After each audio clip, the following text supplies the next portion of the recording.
नमस्कार.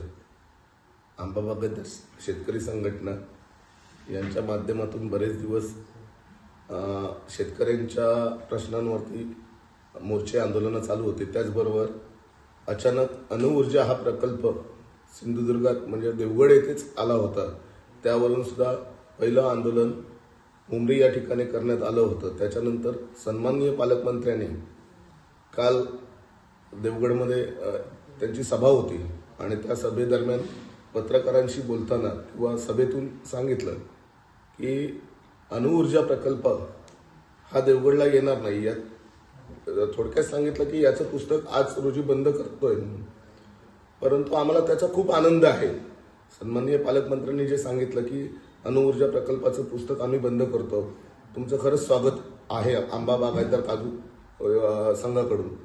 परंतु साहेब, एवढंच सांगावं असं वाटतं की हा जो प्रकल्प कोकणात येत आहे ह्याचं डिक्लरेशन दिल्लीवरून किंवा राज्य पातळीवरून झालंय.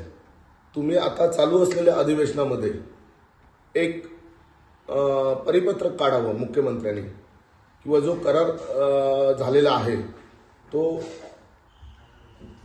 कॅन्सल करतो असं जर आता चालू असलेल्या अधिवेशनामध्ये जर सांगितलं, आणि हे पुस्तक त्याच वेळी बंद होऊ शकतं ज्यावेळी फडणवीस साहेब सांगतील की हे पुस्तक आता पूर्णपणे बंद झालं.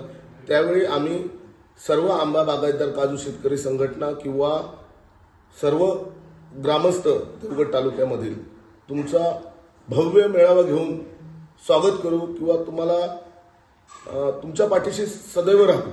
परंतु हा जो काही अणुऊर्जा प्रकल्प सिंधुदुर्गात किंवा देवगड तालुक्यामध्ये येऊ जो घातलेला आहे, वारंवार याच्यामध्ये संभ्रम कसा निर्माण होतोय की जागा निश्चितता आहे.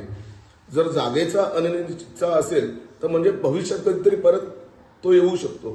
त्यामुळे चालू असलेल्या अधिवेशनाचा जो काही कालावधी आहे या कालावधीत सन्माननीय मुख्यमंत्र्यांना सांगून तो प्रकल्प हद्दपार करतोय, सिंधुदुर्गातून नव्हेच तर या कोकणातून, असं तुम्ही जाहीर करा.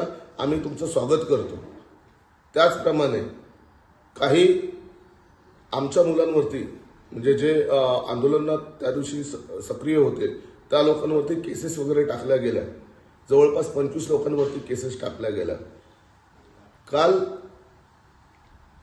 प्रकल्पाच्या समर्थन करण्यासाठी बाईक रॅली काढली गेली. त्या बाईक रॅलीमध्ये छोटी छोटी कॉलेजची मुलं वगैरे पण होती. 9 तारीखपर्यंत जमावबंदी आदेश आहे आणि जमावबंदी आदेश असताना तो फक्त काही शेतकऱ्यांनाच लागू होतो का? शेतकऱ्यांनी जर मोर्चा आंदोलनं केली तर तो फक्त शेतकऱ्यांनाच लागू होतो का? मग त्या लोकांना का लागू? त्या लोकांनी सुद्धा घोषणा किंवा इतर बाईक रॅली काढली, तहसीलदारच्या तिकडे जमा झाले होते, मग त्यांच्यावरती का गुन्हे दाखल झाले नाही? मग याच्यावरती सुद्धा पालकमंत्री साहेब आपण कुठेतरी विचार करावा. आणि शेतकरी हे कोण वेगळे नाहीयेत, शेतकरी हे सुद्धा तुमचे मतदार आहेत आणि त्याच्यामुळे याच्यावरती पण आपण पोलीस स्टेशनला